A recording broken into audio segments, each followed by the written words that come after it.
Good evening students, welcome to the MCQ series for APSC group 2. So ఈరోజు ఈ సెషన్లో భాగంగా మనం డిస్కస్ చేసే సబ్జెక్ట్ ఏంటంటే ఇండియన్ హిస్టరీ. సో ఇండియన్ హిస్టరీకి సంబంధించిన 25 ఇంపార్టెంట్ ఎంసీక్యూస్ని ఈరోజు మనం డీటెయిల్గా డిస్కస్ చేసుకుందాం. And we all know that Indian history ఏదైతే ఉందో ఇది మనకి 30 మార్క్స్కి ఉంది. మనం అరౌండ్ 25+ టార్గెట్గా పెట్టుకుందాం. ఖచ్చితంగా 30 మార్క్స్లో 25+ స్కోర్ చేసే విధంగా మనం ఈ సెషన్స్ని అయితే ప్లాన్ చేసుకుందాం. సో కాంపరెన్స్గా ఉంటుంది, జాగ్రత్తగా వినండి. కావాలనుకుంటే 1.25లో కానీ 1.5 స్పీడ్లో కానీ వినండి. ఓకేనా? Right. But before getting in to the session there is a small announcement. మనం ఎప్పటి నుంచి ఎదురు చూస్తున్న ఏపీఎస్సీ గ్రూప్ 2 నోటిఫికేషన్ అయితే వచ్చేసిందనమాట. సో అరౌండ్ 897 పోస్ట్స్ అయితే ఈసారి భారీ నోటిఫికేషన్ అయితే వచ్చింది. సో ఇది చాలా వాల్యుబుల్ ఆపర్చునిటీ. సో అందరూ దీన్ని యూటిలైజ్ చేసుకోండి. సో ఎవరన్నా సరే ఏపీఎస్సీ గ్రూప్ 2 కోర్స్ జాయిన్ అవ్వాలి అని అనుకుంటే మన ఇన్స్టిట్యూట్లో 2 కోర్సెస్ అయితే మనం ప్రొవైడ్ చేస్తున్నాము. ఒకటి ఏపీఎస్సీ గ్రూప్ 2 ఫుల్ కోర్స్ అనమాట. అండ్ ఇంకోటి వచ్చేసరికి APSC group 2 screening test. So only for ప్రిలిమ్స్కి అయితే ఈ సెకండ్ కోర్స్లో కూడా మీరు జాయిన్ అవ్వచ్చు. సో 2 కోర్సెస్ క్లాసెస్ అనేది చాలా కాంప్రహెన్సివ్గా డీల్ చేయబడతాయి. అండ్ మీకు ప్రతి సబ్జెక్ట్కి పీడిఎఫ్ అనేది ప్రొవైడ్ చేయడం జరుగుతుంది. అండ్ మీకు దీంట్లోనే టెస్ట్ సిరీస్ కూడా ఉంటుందన్నమాట. సో 2 కోర్సెస్లో కూడా టెస్ట్ సిరీస్ ఉంటుంది. మీరు సెపరేట్గా ఏమీ పే చేయాల్సిన అవసరం అయితే లేదు. అండ్ 2 కోర్సెస్ కూడా మీకు లైఫ్ టైం యాక్సెస్ అనేది వస్తుంది. సో ఒకసారి పర్చేస్ చేస్తే చాలు, మీకు ఈ 2 కోర్సెస్ కూడా లైఫ్ టైం యాక్సెస్తో ఉంటుంది. ఓకేనా? Right. So full course purchase చేయాలి అనుకుంటే ఫీజు వచ్చేసరికి 5,000 మాత్రమే. అండ్ గుర్తుపెట్టుకోండి, ఫ్రమ్ 1st January ఫీ అనేది 8,000కి పెరుగుతుంది. అండ్ ఎవరైతే స్క్రీనింగ్ టెస్ట్ తీసుకోవాలి అనుకుంటే ఫీజు వచ్చేసరికి జస్ట్ 3,000 మాత్రమే. And from 1st January fee 6,000కి వెళ్తుందన్నమాట. సో ప్రెజెంట్ ఆఫర్ అయితే నడుస్తుంది. సో అందుకని ఈ రెండిట్లో ఏదైనా ఒక కోర్స్ని మీరు సెలెక్ట్ చేసుకొని జాయిన్ అవ్వండి. క్లాసెస్ మాత్రం చాలా అంటే చాలా బాగుంటాయి. That is guarantee from my side. So admissions కోసం ఈ నెంబర్ని కాంటాక్ట్ అవ్వండి, 6305955532. So without any further delay let start our session. Welcome to Saaram Sampathrao education. This is Venkat. So ఈరోజు ఫస్ట్ క్వశ్చన్ చూద్దాం. Which of the following is related to Harappan civilisation? So కింద 4 civilisations ఇచ్చాడు. So Harappan సివిలైజేషన్కి related ఏంటిది అని చెప్పి అడిగాడు అనమాట. సో ఆప్షన్ చూడండి: Sumerian civilisation, Indus valley civilisation, Vedic civilisation and Mesopotamian civilisation. Yes, easy question. It is Indus valley civilisation. అసలు ఎందుకు ఇండస్ వ్యాలీ సివిలైజేషన్ని హరప్పన్ సివిలైజేషన్ అంటారు, ఇది మనం తెలుసుకుందాం. సో ఈ పర్టికులర్ ఇండస్ వ్యాలీ సివిలైజేషన్ ఏదైతే ఉందో దీని యొక్క తవ్వకాలలో ఫస్ట్ బయటపడిన సిటీ ఏంటిది అంటే హరప్పా అనమాట. So Harappa is the first excavated site in Indus valley civilisation. So దీన్ని ఎక్స్కవేట్ చేసింది ఎవరు అంటే Dayaram Sahni under the leadership of sir John Marshall. So sir John Marshall గారి నేతృత్వంలో దయారామ్ సహానీ గారు ఈ పర్టికులర్ హరప్పన్ సైట్ని ఎక్స్కవేట్ చేయడం జరిగిందనమాట. ఏ ఇయర్లో? In the year 1921. సో ఈ పర్టికులర్ టైం పీరియడ్లో ఈ పర్టికులర్ హరప్పా ఏ ఏరియాలో ఉంది అంటే it was located in Punjab province in British India. మరి ప్రెజెంట్ ఈ పర్టికులర్ హరప్పా సిటీ ఎక్కడ ఉంది సార్ అంటే ప్రెజెంట్ డే పాకిస్తాన్లో ఉందన్నమాట. It was in Pakistan right now. ఓకేనా? సో హరప్పన్ సైట్ ఏదైతే ఉందో it is the first excavated site in Indus valley civilisation. అందుకనే దీన్ని హరప్పన్ సివిలైజేషన్ అని చెప్పి కూడా పిలుస్తారు. సో హరప్పా సైట్ని ఎవరు ఎక్స్కవేట్ చేశారు అంటే దయారామ్ సహానీ. ఏ ఇయర్? 1921. అండ్ ఈ హరప్పా ఏదైతే ఉందో ఇది ఏ పర్టికులర్ రివర్ బ్యాంక్ మీద ఉంది అని చెప్పి కూడా అడగొచ్చు. సో ఆన్సర్ వచ్చేసరికి రావి రివర్. ఓకేనా? సో రావి రివర్ అనేది ఏదైతే ఉందో దాని యొక్క నది ఒడ్డున మనకి ఈ హరప్పన్ సైట్ అనేది ఉంటుందన్నమాట. So maximum most of the civilisations అనేది మనకి రివర్ బ్యాంక్స్ దగ్గరే స్టార్ట్ అవుతాయి. ఎందుకంటే వాటర్ అనేది చాలా ఇంపార్టెంట్ రిసోర్స్ కాబట్టి. సో ఎవరైతే పీపుల్ సెటిల్ అవ్వాలి అని అనుకుంటున్నారో ఇటువంటి వాటర్ రిసోర్సెస్ ఎక్కడైతే ఎక్కువగా ఉంటాయో దానికి నియరెస్ట్గానే సెటిల్ అవుతూ ఉంటారు. ఎందుకంటే వాటర్ ప్రతి దానికి యూజ్ చేస్తూ ఉంటారు కాబట్టి. సో అందుకని రివర్ బ్యాంక్స్ దగ్గరే మనకి మోస్ట్ ఆఫ్ ద సివిలైజేషన్స్ అనేది స్టార్ట్ అవటం అనేది జరిగింది. ఆరిజిన్ అనేది అక్కడ అవుతాయి అనమాట. ఓకేనా? Right. Now move on to the next question. Second question చూడండి. Indus valley civilisation existed in. So కింద 4 ఏజెస్ ఇచ్చాడు. ఈ 4 ఏజెస్లో ఏ ఏజ్కి సంబంధించింది ఇండస్ వ్యాలీ సివిలైజేషన్ అని చెప్పి అడుగుతున్నాడు అనమాట. ఆప్షన్స్ చూడండి: pre historic, proto historic, historic and post historic. So pre historic age అంటే ఏంటంటే ఈ పర్టికులర్ ఏజ్లో ఎటువంటి రిటర్న్ రికార్డ్స్ ఉండేవి కావు. ఓకేనా? ఎటువంటి లిఖితపూర్వమైన ఆధారాలు ఉండేవి కాదనమాట. కేవలం మనం ఆర్కియలాజికల్ ఎవిడెన్సెస్ ద్వారానే స్టడీ చేయటం అనేది కుదురుతుంది. అండ్ ప్రోటో హిస్టారిక్ ఏజ్ ఏదైతే ఉందో ఇక్కడ మనకి రిటర్న్ రికార్డ్స్ అనేది ఎమర్జ్ అయ్యాయి, అప్పుడప్పుడే ఎమర్జ్ అయ్యాయి, బట్ నాట్ కంప్లీట్గా ఎమర్జ్ అవ్వలేదు, బట్ అప్పుడప్పుడే స్టార్ట్ అయ్యాయి. So it is in limited phase అనమాట. అండ్ ఈ ప్రోటో హిస్టారిక్ ఏజ్ ఏదైతే ఉందో దీని ఒక టైం పీరియడ్ వచ్చేసరికి 3000 బీసీ టు 600 బీసీ. ఈ టైం పీరియడ్లోనే మనకి ఇండస్ వ్యాలీ సివిలైజేషన్ స్టార్ట్ అయిందనమాట. అండ్ ఈ పర్టికులర్ టైం పీరియడ్లోనే మనం బ్రాంజ్ ఏజ్ కూడా చూస్తూ ఉంటాం. So Indus valley civilisation, bronze age అంతా ఈ టైం పీరియడ్లోనే జరిగింది. సో దీన్నే మనం ప్రోటో హిస్టారిక్ ఏజ్ అంటాము. సో ఇప్పుడిప్పుడే మనకి రిటర్న్ రికార్డ్స్ అనేది స్టార్ట్ అయ్యాయి అనమాట. సో ప్రోటో హిస్టారిక్ ఏజ్ ఏదైతే ఉందో it is an intermediate phase between pre historic age and historic age. And next ఉన్నది హిస్టారిక్ ఏజ్. సో ఇక్కడ ఏంటంటే మనకి రిటర్న్ రికార్డ్స్ అనేది బాగా వెల్ ఎస్టాబ్లిష్డ్ అయ్యాయి. సో మనం కానీ చరిత్ర కానీ చదవాలి అనుకుంటే ఇటువంటి రిటర్న్ రికార్డ్స్ని మనం చదివి చక్కగా అర్థం చేసుకోవచ్చు. సో ఇండస్ వ్యాలీ సివిలైజేషన్ ఏదైతే ఉందో it is belong to proto historic age. So answer వచ్చేసరికి ఆప్షన్ బి. నెక్స్ట్ క్వశ్చన్ చూడండి. విచ్ కలర్ వాజ్ కామన్లీ used in Harappan civilisation or Harappan pottery? So మనందరికీ తెలుసు డిఫరెంట్ పాటరీస్ అనేవి మనకి లభించడం జరిగింది ఆర్కియలాజికల్ ఎవిడెన్సెస్లో, తవ్వకాల్లో. సో ఆ పాటరీని కానీ మనం గమనిస్తే ఒక కలర్ని ఎక్కువగా ప్రామినెంట్గా యూజ్ చేసేవాళ్ళు అనమాట. సో ఆ కలర్ ఏంటో అడుగుతున్నాడు. ఆప్షన్ చూడండి, red, blue grey, yellow and blue. So answer వచ్చేసరికి ఆప్షన్ ఏ, రెడ్ అనమాట. ఓకేనా? సో రెడ్ కలర్ని వీళ్ళు ఎక్కువగా పాటరీలో యూజ్ చేయడం అనేది జరిగింది. రైట్. సో నెక్స్ట్ క్వశ్చన్ చూడండి, very interesting one. The great bath was found from Indus valley civilisation at which site? So కింద 4 సైట్స్ ఇచ్చాడు. సో ఆ 4 సైట్స్లో ఎక్కడ మనకి గ్రేట్ బాత్ ఉంది అని చెప్పి అడుగుతున్నాడు. ఆప్షన్స్ చూడండి, మొహెంజోదారో, హరప్ప, లోతల్, కాలిబంగన్. సో ఆన్సర్ వచ్చేసరికి మొహెంజోదారో. సో మొహెంజోదారోని మనం ఏమని చెప్పి పిలుస్తామంటే we call it as mound of dead అని చెప్పి కూడా పిలుస్తాం. We call it as mound of dead. And ఈ పర్టికులర్ మొహెంజోదారో ఏదైతే ఉందో it was excavated by R D Banerjee in the year 1922. And ఈ మొహెంజోదారో అనే సిటీ ఏదైతే ఉందో it lies on the bank of Indus river. So Indus river నది ఒడ్డున ఉన్న సిటీ ఏంటంటే మొహెంజోదారో. మరి హరప్ప ఎక్కడ? రావి రివర్. ఓకేనా? సో మోస్ట్ ఇంపార్టెంట్ గుర్తుపెట్టుకోవాల్సిందే. So R D Banerjee 1922. సో మొహెంజోదారోని మనం మౌండ్ ఆఫ్ డెడ్ అని చెప్పి కూడా పిలుస్తాము. So it lies on the Indus river bank అనమాట. అండ్ మొహెంజోదారోలో మనకి కేవలం గ్రేట్ బాత్ మాత్రమే కాదు, ఇంకా కొన్ని ఇంపార్టెంట్ ఎక్స్కవేషన్స్ కొన్ని ఇంపార్టెంట్గా అక్కడ మనకి దొరికాయి. సో అవేంటో చెప్తాను, అవి కూడా చూడండి. రైట్. సో మనకి మొహెంజోదారోలో లభించిన కొన్ని మంచి ఎవిడెన్సెస్ ఏంటంటే first one great bath, next one great granary, bronze dancing girl, and next one వచ్చేసరికి పశుపతి దేవాసీల్, ఇది చాలా ఇంపార్టెంట్ అనమాట. And statue, so statue of bearded man. And next one వచ్చేసరికి పీస్ ఆఫ్ వువెన్ కాటన్. ఓకేనా? So ఇవి మనకి మొహెంజోదారోలో కనిపించాయి అనమాట. Great bath, great granary and bronze dancing girl, Pashupati దేవాసీల్, statue of bearded man and next one వచ్చేసరికి piece of woven cotton. So ఇవన్నీ మనకి మొహెంజోదారోలో దొరికాయి అనమాట. రైట్. సో నెక్స్ట్ క్వశ్చన్ చూడండి, who was the director of archaeological excavation that led the discovery of Harappa and Mohenjodaro? So already నేను చెప్పాను కదా, sir John Marshall he is the director general of archaeological survey of India. So ఈయన ఎప్పటి నుంచి ఎప్పటి వరకు work చేశారు అంటే ఫ్రమ్ ద ఇయర్ 1902 టు 1928. మీరు కానీ గమనిస్తే 1921లో మనకి హరప్పా సిటీ అనేది మనకి దొరికింది అంటే ఎక్స్కవేషన్స్లో. ఆ తర్వాత 1922లో వి గాట్ మొహెంజోదారో.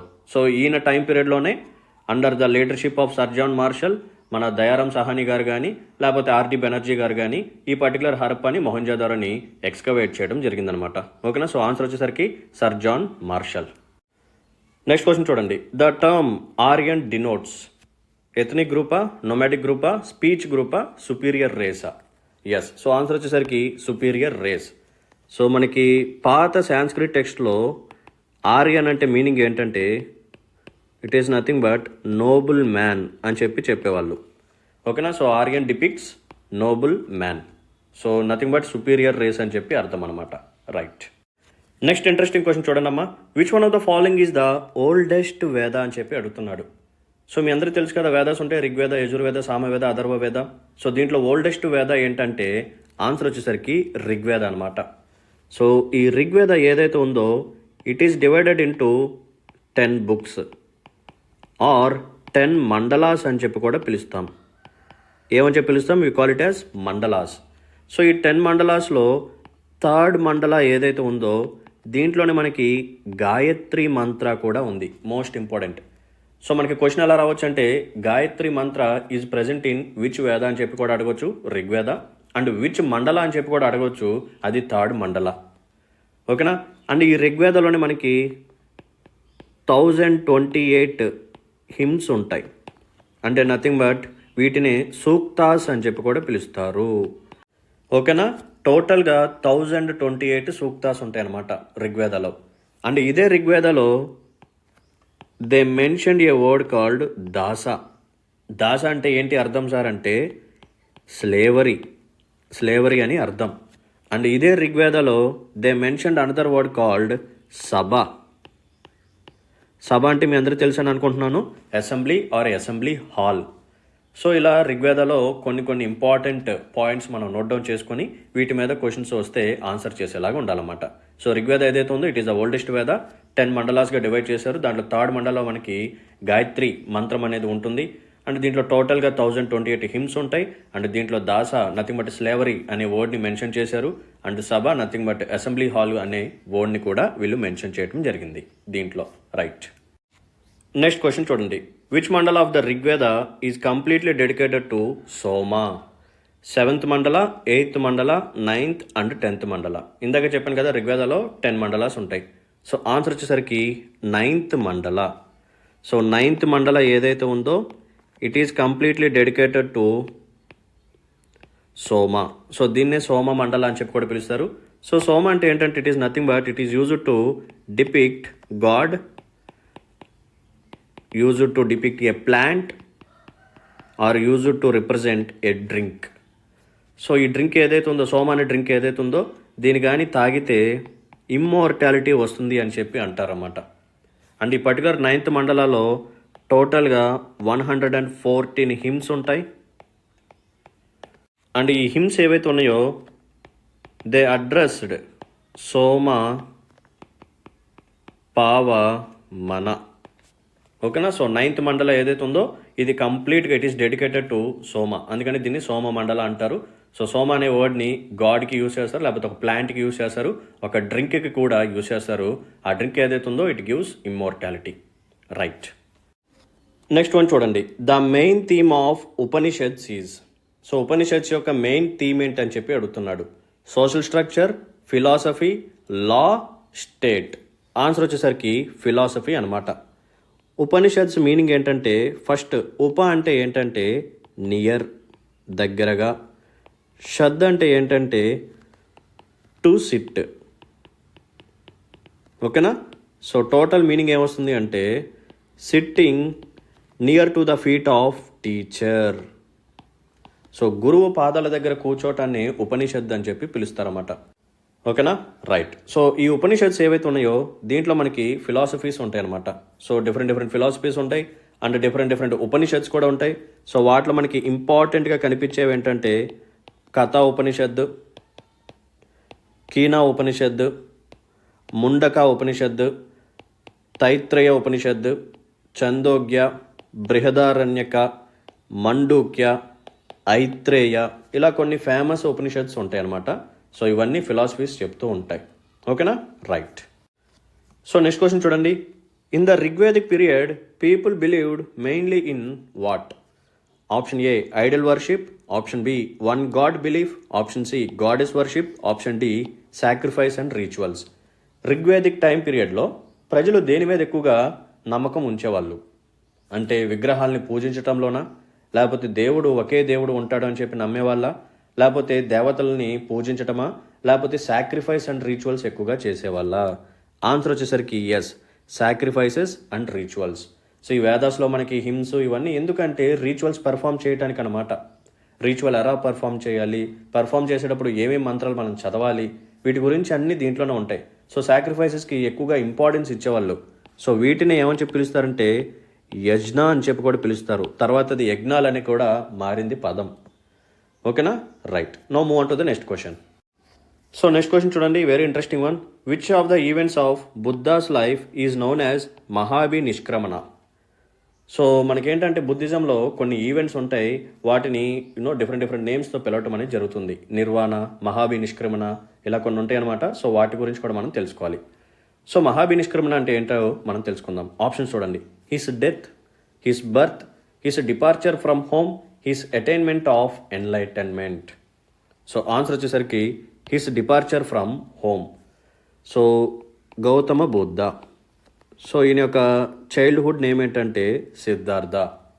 సో ఈయన ఎక్కడ జన్మించారు? లుంబినీలో జన్మించారు. అది ప్రెజెంట్ డే నేపాల్లో ఉంది. సో గౌతమ బుద్ధుడి యొక్క ఫాదర్ ఎవరు అంటే శుద్ధోదన.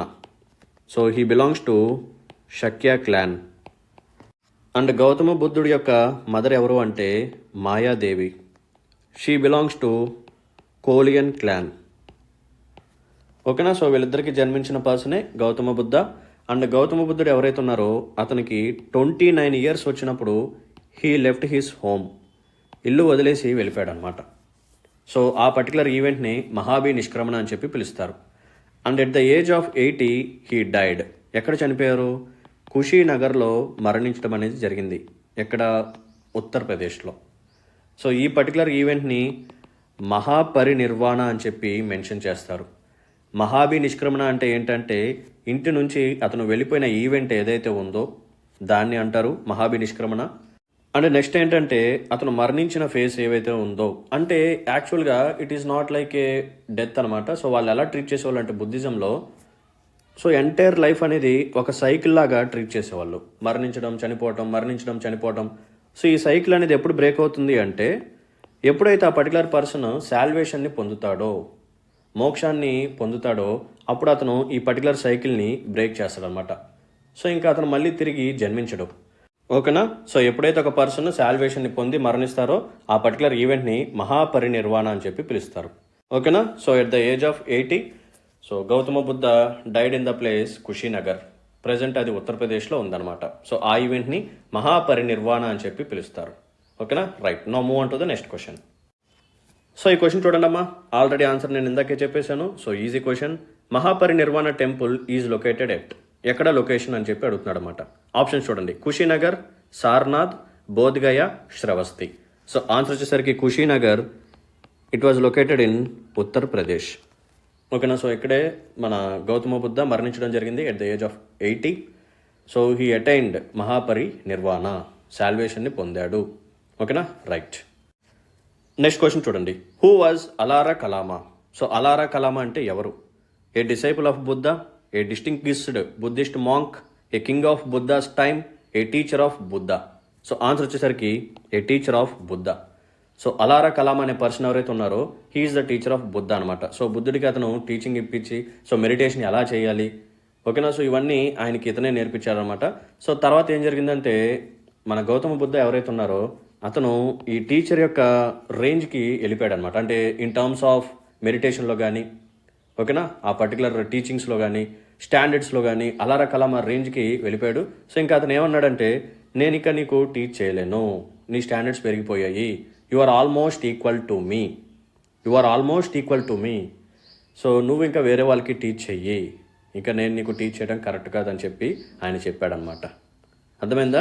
రైట్. సో గురువుకి మించిన శిష్యుడు అని అంటారు చూసావా, ఇటువంటి అక్కడి నుంచే వస్తూ ఉంటాయి. ఓకే. సో నెక్స్ట్ క్వశ్చన్ చూడండి. What does Triratna means in Buddhism? బుద్ధిజంలో త్రిరత్న అంటే ఏంటి?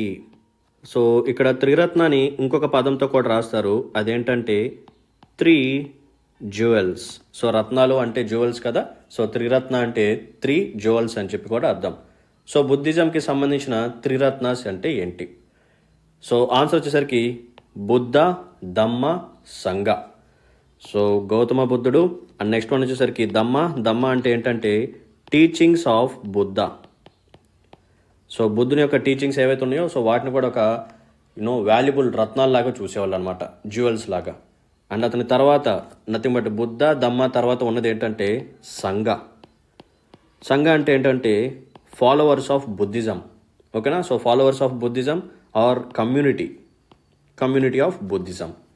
సో బుద్ధుడు, అతని యొక్క టీచింగ్స్ అండ్ అతని యొక్క ఫాలోవర్స్, ఈ ముగ్గురిని, ఈ 3 సెట్స్ని ఏమని చెప్పి పిలుస్తారంటే త్రిరత్న అని చెప్పి పిలిచేవాళ్ళు, లేకపోతే 3 జ్యువెల్స్ అని చెప్పి కూడా పిలుస్తారు. దేంట్లో? బుద్ధిజంకి సంబంధించిన వాటిలో. ఓకేనా. So option B. Now move on to the next question. So next question చూడండి. The 4th Buddhist council was held during the reign of. So we all know that బుద్ధిజంలో ఇవి కూడా చాలా ఇంపార్టెంట్ అనమాట ఈ చాప్టర్లో. ఫస్ట్ బుద్ధిస్ట్ కౌన్సిల్ ఎక్కడ జరిగింది అండ్ ఎవరి ప్యాట్రనేజ్లో జరిగింది. ఓకేనా. సో కింగ్ ఎవరు అండ్ సెకండ్ ఎక్కడ, థర్డ్ ఎక్కడ, ఫోర్త్ ఎక్కడ, ఇవి మనం తెలుసుకోవాలి. సో 4th బుద్ధిస్ట్ కౌన్సిల్ యొక్క ప్లేస్ ఎక్కడంటే it was held in Kashmir. 4th Buddhist council కాశ్మీర్లో జరిగింది. సో ఆ టైంలో కింగ్ ఎవరంటే కనిష్క అనమాట. So he belongs to Kushan dynasty. So Kushan డైనాసిటీకి సంబంధించిన కింగ్ కనిష్క. అండ్ ఈ పర్టికులర్ కౌన్సిల్ ఎక్కడ జరిగిందంటే కాశ్మీర్లో జరిగింది. అండ్ ఈ పర్టికులర్ కౌన్సిల్కి ప్రెసిడెంట్ ఎవరు అంటే వాసుమిత్ర. ఇవి కూడా అడుగుతాడు ఇంకొంచెం డెప్త్గా వెళ్ళాలి అనుకుంటే. ఓకేనా. సో మ్యాక్సిమం ఏం అడుగుతాడంటే లొకేషన్స్ అడుగుతాడు. సో ఫస్ట్ బుద్ధిస్ట్ కౌన్సిల్ రాజగృహాలో జరిగింది. అండ్ సెకండ్ బుద్ధిస్ట్ కౌన్సిల్ వైశాలిలో జరిగింది. అండ్ థర్డ్ బుద్ధిస్ట్ కౌన్సిల్ పాటలిపుత్రలో జరిగింది. అండ్ 4th బుద్ధిస్ట్ కౌన్సిల్ మనకి కాశ్మీర్లో జరిగింది. గుర్తు పెట్టుకోవాలి అనుకుంటే ఒక చిన్న లైన్ చెప్తాను, కొంచెం ఫన్, ఎవరు హట్ అవ్వమాకండి. సో రాజు, వైశాలి ఇద్దరు పాటలు పాడుకుంటూ కాశ్మీర్కి వెళ్ళారు. Okay. So just for joking. So అంటే కొంచెం సరదాగా గుర్తుపెట్టుకోవడానికి చెప్తున్నాను అంతే. Okay. So Rajagriha, Vaishali, Pataliputra and Kashmir. So 4th Buddhist council held in Kashmir under the reign of Kanishka who belongs to Kushan dynasty. And particular president, ఈ కౌన్సిల్కి ప్రెసిడెంట్ ఎవరంటే Vasumitra. Right. So next question చూడండి. Where was Mahavira Swami born. So Mahavira స్వామి ఎవరైతే ఉన్నారో అతను ఎక్కడ జన్మించారు? కుండగ్రామ్, పాటలిపుత్ర, మగధ, వైశాలి. సో ఆన్సర్ వచ్చేసరికి కుండగ్రామ్ అనమాట. ఓకేనా. So Kundagram it was located in the state of Bihar. Right. Now move on to the next question. So next question చూడండి. In Jain religion which word is used for complete intellect. So complete intellect అని represent చేయడానికి ఏ పదాన్ని వాడేవాళ్ళు? జిన్, రత్న, కైవల్య, నిర్వాణ. So answer వచ్చేసరికి కైవల్య అనమాట. So Kaivalya అంటే meaning ఏంటంటే కంప్లీట్ నాలెడ్జ్, కైవసం చేసుకోవటం, అలా గుర్తుపెట్టుకోండి. Complete knowledge. సో ఒక క్వశ్చన్ అడుగుతాను చెప్పండి. మహావీర స్వామి, సో ఈయన కంప్లీట్ నాలెడ్జ్ని, నథింగ్ బట్ కైవల్యాన్ని ఎక్కడ అటైన్ చేశారు? ఏ ట్రీ కింద అటైన్ చేశారు అంటే ఆన్సర్ వచ్చేసరికి సాల్ ట్రీ. అర్థమైందా? So Mahavira Swami he got enlightened అంటే అతనికి కైవల్య ఏ చెట్టు కింద వచ్చింది అంటే సాల్ ట్రీ కింద మెడిటేషన్ చేస్తున్నప్పుడు వచ్చిందనమాట. మరి గౌతమ బుద్ధుడికి ఏ ట్రీ కింద వచ్చింది? సో ఆన్సర్ వచ్చేసరికి పీపల్ ట్రీ అనమాట. ఓకే. రైట్. నెక్స్ట్ క్వశ్చన్ చూడండి. Which of the following is the earliest holy book of Jain or Jainism. So జైనిజంకి సంబంధించిన ఓల్డ్ ఏన్షియంట్ టెక్స్ట్ ఏంటి, ఎర్లియస్ట్ హోలీ బుక్స్ ఏంటి అని చెప్పి అడుగుతున్నాడు. సో ఆప్షన్స్ చూడండి. 12 అంగాస్, 12 ఉపంగాస్, 14 పూర్వాస్, 14 ఉపూర్వ. సో ఆన్సర్ వచ్చేసరికి 14 పూర్వాస్. ఓకేనా. సో 14 పూర్వాస్ ఏవైతే ఉన్నాయో they are the earliest holy books of Jains. Perfect. Next one చూడండి. Which one of the following is not a part of early Jain literature. So early Jain లిటరేచర్కి సంబంధించని కింద ఉన్న లిటరేచర్ ఏంటి? సో ఆప్షన్ చూడండి. తేరీగత, అకారంగ సూత్ర, సూత్రకృతంగ, బృహత్ కల్ప సూత్ర.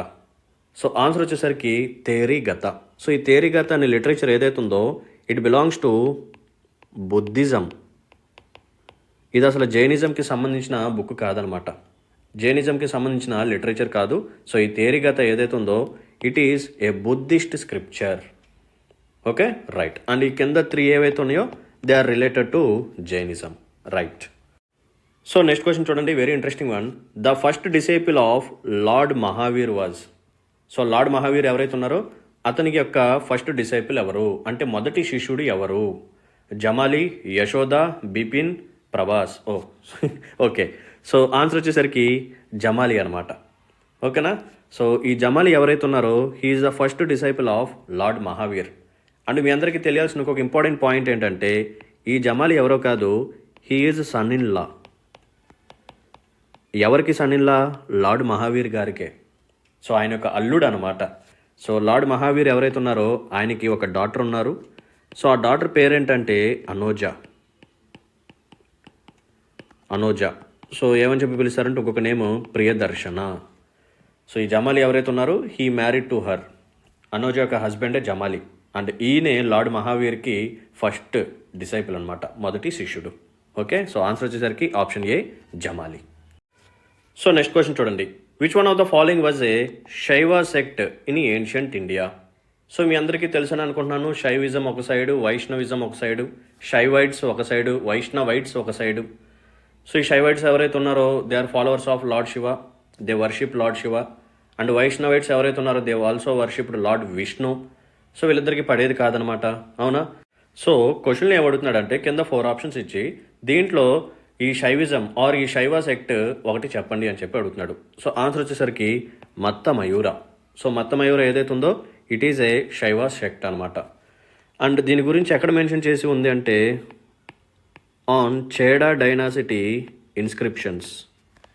సో చేడా డైనాసిటీ ఏదైతే ఉందో వీళ్ళు ముద్రించిన ఇన్స్క్రిప్షన్స్ ఏవైతే ఉన్నాయో వాటిలో ఈ మత్త మయూర అనే శైవ శక్తి గురించి మెన్షన్ చేశారు. సో ఇలా ఇన్స్క్రిప్షన్స్లో మెన్షన్ చేసినప్పుడు ఇలా ఇంపార్టెంట్వి మనం గుర్తుపెట్టుకోవాలి, వాటి మీద క్వశ్చన్స్ వస్తాయి. అశోకుడి యొక్క ఇన్స్క్రిప్షన్స్, సో దాంట్లో ఏమేమి మెన్షన్ చేసి ఉన్నాయి, సో ఇలా క్వశ్చన్స్ వచ్చే ఛాన్స్ ఉంది. ఓకేనా, రైట్. సో నెక్స్ట్ క్వశ్చన్ చూడండి, ఇది కొంచెం రేరెస్ట్గా వస్తుందన్నమాట. సో చూడండి, who among the following was not an Alvar saint? So మనకేంటంటే తమిళనాడులో 12 అల్వార్ సెయింట్స్ ఉండేవాళ్ళు అనమాట. So they are followers of Vishnu, Lord Vishnu. So వీళ్ళని వైష్ణవైట్స్ అని చెప్పి కూడా పిలుస్తారు. ఓకేనా, there are 12 Tamil Vaishnavite saint poets. So ఆ 12 యొక్క నేమ్స్ గుర్తుపెట్టుకోవడం కొంచెం కష్టం. సో అందుకని ఇది కొంచెం డిఫికల్ట్ క్వశ్చనే, but we have to answer. So ఈ కింద 4 ఆప్షన్స్ ఇచ్చాడు. వీళ్ళలో అల్వార్ సెయింట్ కాని పర్సన్ ఎవరు? ఓకేనా, ఈ 12 సెయింట్స్లో కాని పర్సన్ ఎవరు అని చెప్పి అడిగారు అనమాట.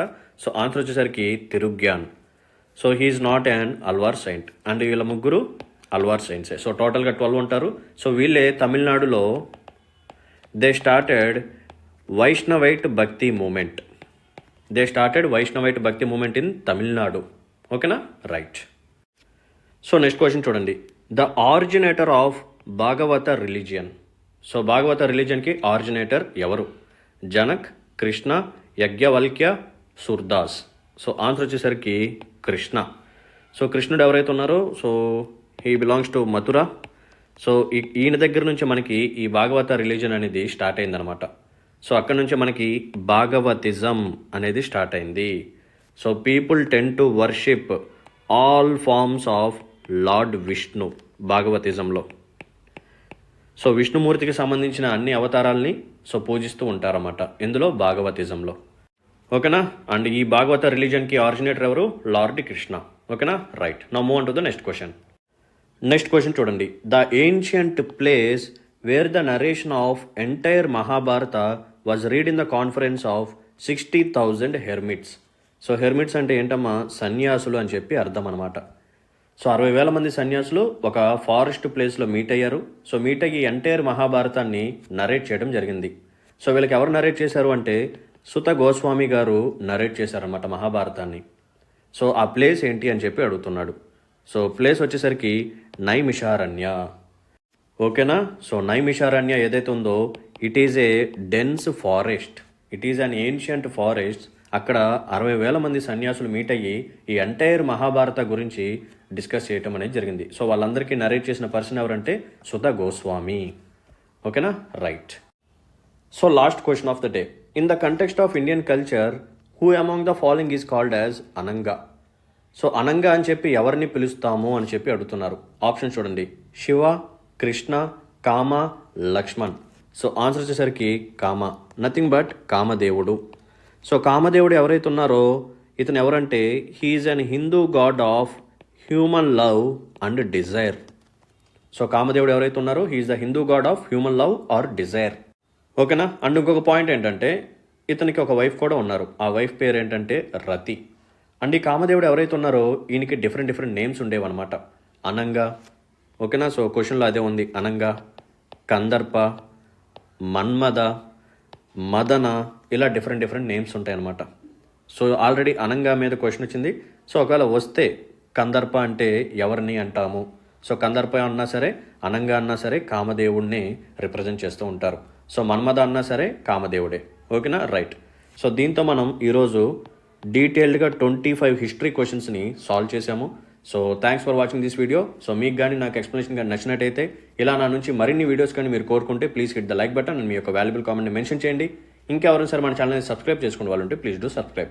ఓకేనా. So thanks for watching this video. See in the next session. Until then take care, bye, Jai Hind.